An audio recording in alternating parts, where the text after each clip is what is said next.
4 PM news network में दोस्तों आपका स्वागत है। मैं हूं आपके साथ राशिद जहीर। कोई भी तरकीब काम नहीं आई। हरियाणा का कश्मीर का चुनाव बताया जा रहा है कि भारतीय जनता पार्टी के हाथों से निकल गया। कश्मीर तो पहले भी उनके हाथ में डायरेक्टली नहीं था। वहां पर किस तरह से सरकार को गिरा करके बना करके खेल हुआ है आप जानते हैं। लेकिन हरियाणा के अंदर तरकीब की जो मैंने बात कही, तस्वीर देखिए आपकी स्क्रीन पर। डेरा सच्चा सौदा आस्क, उसने कहा कि वोट जो है बीजेपी को देना है। अब बीजेपी को वोट देने की अपील होने के बावजूद भी सर्वे जो आए वो बड़े खतरनाक आ गए, आपको मालूम पड़ चुका है। लेकिन मैं इन सर्वे के साथ साथ आपको कुछ और बताना चाहता हूं।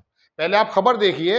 एग्जिट पोल ने तो आज मोदी युग के अवसान होने जाने पर लोकसभा चुनाव के बाद दूसरी बार मोहर लगा दी है।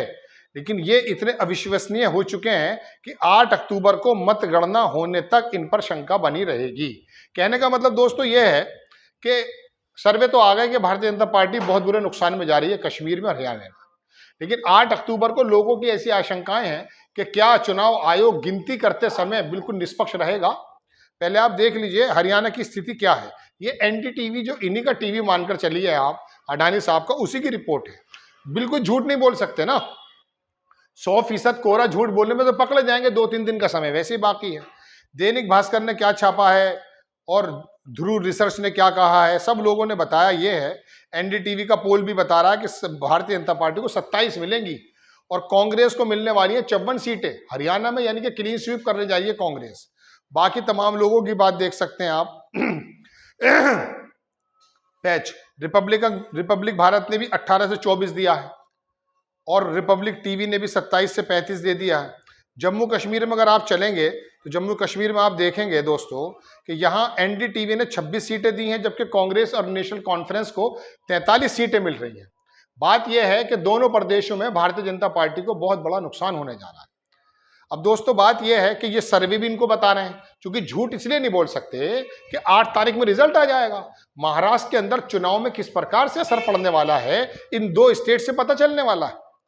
यहां पर अमित शाह के लगातार दौरे चल रहे हैं महाराष्ट्र की अगर मैं आपसे बात करूं। लेकिन हरियाणा और कश्मीर दोनों जगहें ऐसी हैं जहां पर इनको एक ऐसी चोट पड़ेगी। मैंने आपको बताया था कि इस 2 छोटे छोटे हमारे स्टेट से पूरे भारत पर 2024 का वो जो मैं कह सकता हूं कलंक, कलंक तो नहीं कह सकता, लेकिन चलिए जिस तरह से लोग कहते हैं कि भारतीय जनता पार्टी को 2024 में करारी हार मिली है, उनके 272 भी पूरे नहीं हो पाए हैं। ऐसे समय में दोस्तों पता ये चला कि भारतीय जनता पार्टी को ये 2 स्टेट जो पोल्स आ रहे हैं, तमाम चीजें करने के बावजूद भी हार का सामना करना पड़ रहा है। तो दोस्तों बात यह है कि ये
उसका दोस्तों, तो उसका भी फेल होता दिखाई दे रहा है। चुनाव आयोग पर भी सवाल उठ गए हैं। और दूसरी बात सबसे बड़ी यह है कि ये दो प्रदेश, मैंने 15 दिन पहले आपको रिपोर्ट बताई थी दोस्तों कि ये दो प्रदेश बहुत छोटे से प्रदेश हैं।